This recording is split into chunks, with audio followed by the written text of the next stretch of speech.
A glance at the imperfect conjugations of Italian, Spanish, and Portuguese permits us to classify these three Neo-Latin languages into two intuitive categories. If we keep in mind the near interchangeability of the labiodental v and the bilabial fricative w, we can see that the first conjugation paradigm is basically identical. For this example, I've taken the verb guardar or guardare. Now, I know that these mean slightly different things between the Ibero-Romance and languages and Italian, but if we ignore the semantics, we can see that the morphology is almost identical. But this similarity disappears, apparently, if we look at the two other paradigms for conjugation, the so-called and ir or ere ire conjugations. For this example, I've taken the modern Romance renditions of the Latin tenere and salire. You can see there's a big difference between, on one hand, Spanish and Portuguese, and on the other hand, Italian. And this change cannot be attributed to mere random variation. No, there's actually a systemic sound change law affecting Ibero-Romance, but not affecting Italian. And it's one of the many examples of how historical phonology shapes morphology.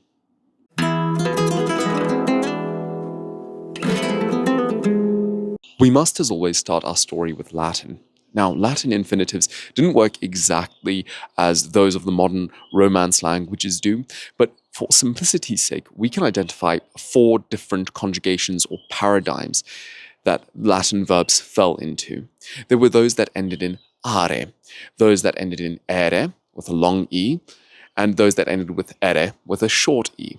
And then finally, there were those that ended in ire with a long I. By and large, these map onto the modern Spanish and Portuguese ar, and ir conjugations. Sometimes those short ere conjugation paradigms are actually jumped across into the ir conjugation paradigm in Spanish. This is why the Latin dicere actually has become the Spanish decir. But other than those minor exceptions, are in Latin becomes ar, ere and ere becomes er, and ire becomes ir. In Italian, it's pretty much the same case, and we can look at Boccaccio's Decameron to get an idea of what these infinitives would have been like in medieval Tuscan.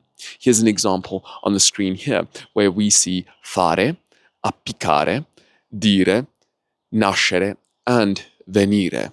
But now, back to the morphology of the Latin imperfect. The imperfect endings in Latin were created with the presence of the formative ba between the verb stem and the person marker ending. This is illustrated now on screen using the verbs clamare, to shout, timere, to fear, and venire, to come. This ba inflection persists in Old Spanish and Galician Portuguese, where it was rendered in writing either with va or ua, and would have been pronounced with the bilabial fricative w.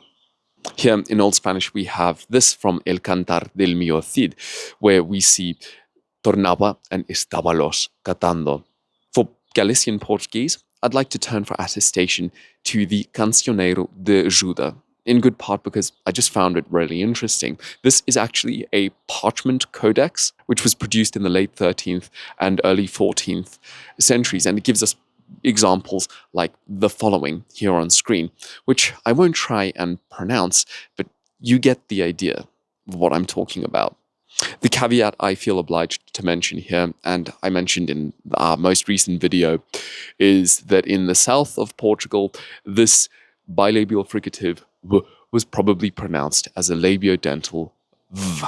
So this cuidaba would probably have been pronounced by southern Portuguese or speakers of Galician Portuguese in the south of the then Kingdom of Portugal as cuidava.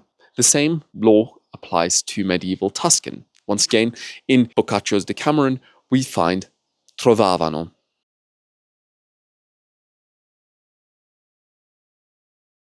Now, that applies to verbs of the first paradigm or first conjugation, the so-called ar or are verbs. But what about the other two?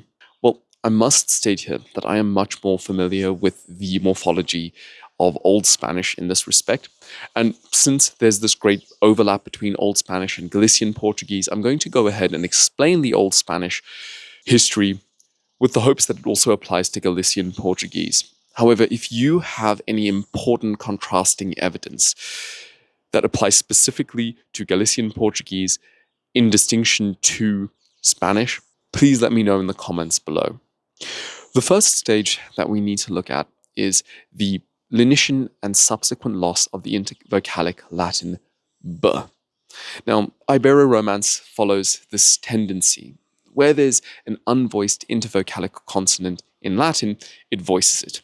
And as we've repeated ad nauseam in this channel, we can look at how the Latin lupus becomes lobo in Old Spanish. And then this goes further. That voiced intervocalic consonant gets further softened, almost elided in subsequent development of the language. So lobo in Old Spanish becomes lobo in modern Spanish. This is the same reason we move from totus to todo to todo.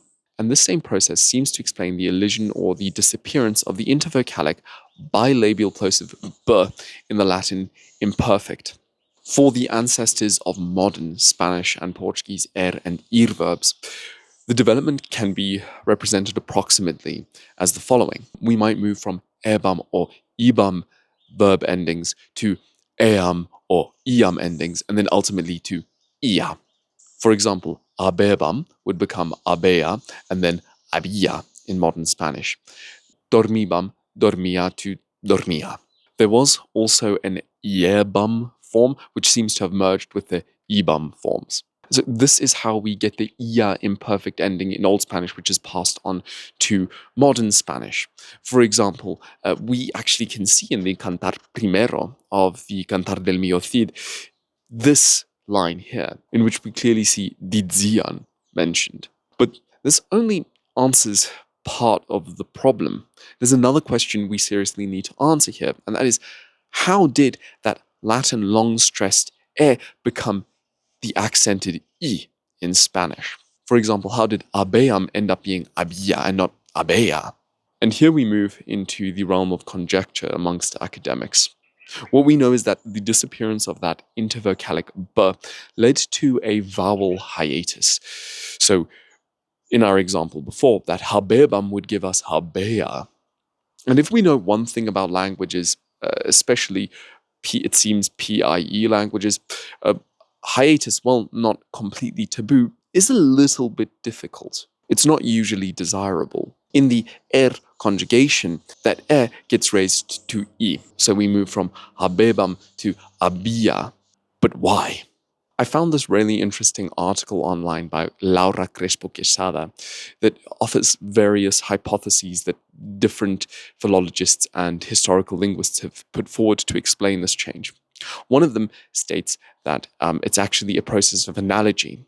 Old Spanish speakers looked at the hypothesized ea imperfect ending and thought of it in terms of the ia imperfect ending, already inherited from the ire verbs in Latin. Another hypothesis that I find more interesting, it looks at the fact that I is a more closed vowel sound than e. Here on screen, you can see the IPA vowel chart that gives us an idea of what these researchers are saying.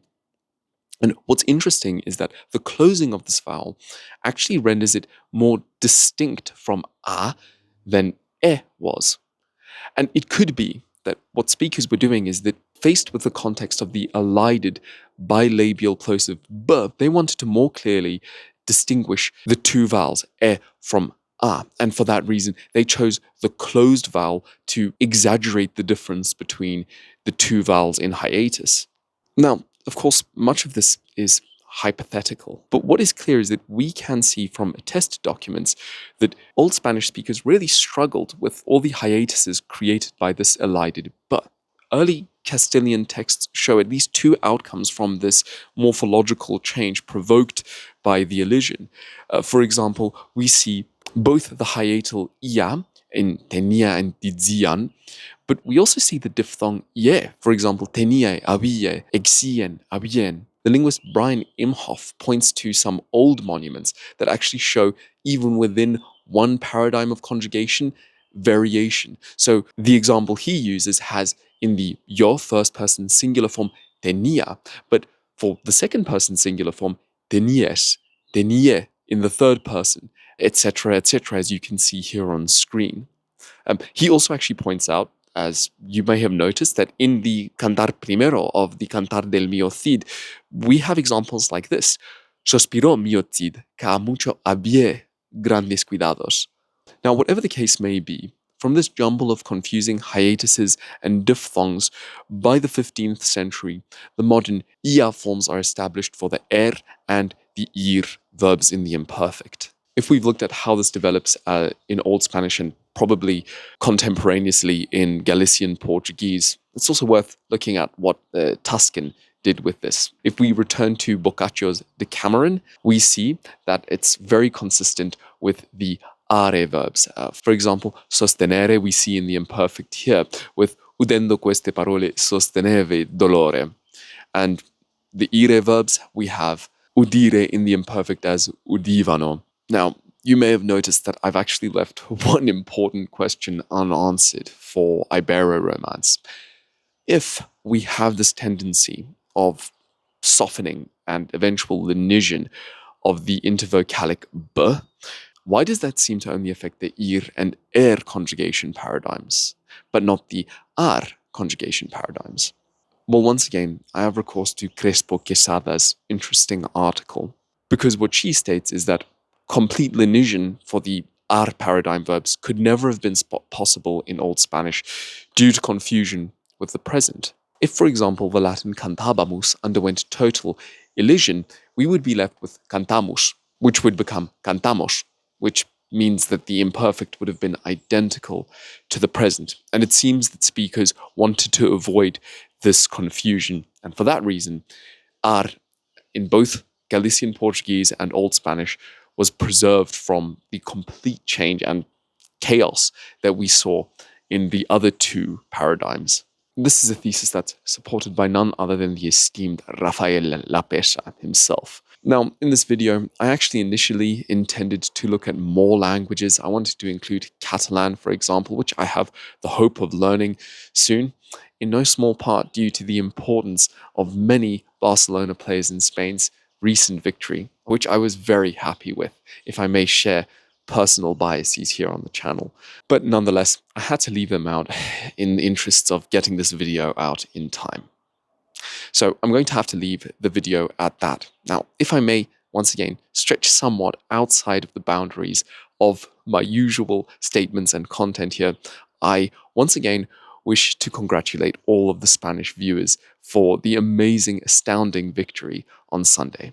I was watching and supporting Spain. I've had a long interest, partly bolstered by familial connections in Spain's history and football, and so I myself was extremely happy, and I'm sure that many of you out there were really happy with the victory as well. No disrespect meant for any Argentinian viewers either, but I felt that the moment demanded at least a bit of recognition from my part. So I'll leave you with the outro, and I hope to hear from you in the comments and see you in the next video. Adios and ati logo.